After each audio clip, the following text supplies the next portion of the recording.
গ্যাসের বার্নারে তাওয়া বসিয়ে তার মধ্যে 2 চামচ কস্তুরি হলুদ দিয়ে নাড়াচাড়া করছি।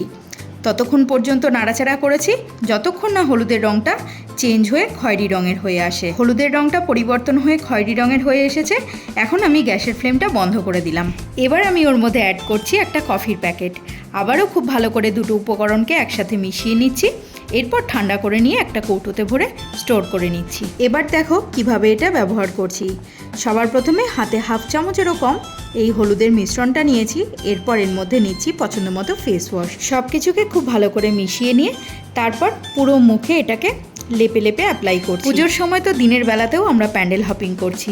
তারপর বাড়ি ফিরে যদি এইভাবে ফেস ওয়াশ করে নিই তাহলে মুখে যে ট্যান পড়েছে সেটা কিন্তু ইনস্ট্যান্ট রিমুভ হয়ে যাবে। সামান্য একটু যত্নেই স্কিনটা আগের মতোই তরতাজা হয়ে উঠবে যদি তুমিও এইভাবে ফেস ওয়াশ করে নাও। এই ফেস ওয়াশটা করার সময় গলা আর চোখের চারপাশটা কোনো কিছুই কিন্তু বাদ দিলে চলবে না।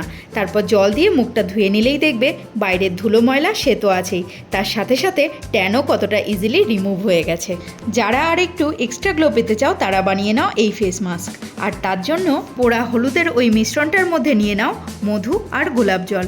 এবার খুব ভালো করে মিক্স করে সারা মুখে লেপে লেপে অ্যাপ্লাই করো। যারা প্রথমা থেকে দশমী পর্যন্ত চাও যে স্কিনের রঙটা একই রকম থাকুক তারা অবশ্যই বানিয়ে ব্যবহার করো এই ফেস মাস্ক। হাত দুটোকেও বাদ দিইনি, 2 হাতেই অ্যাপ্লাই করে নিয়েছি।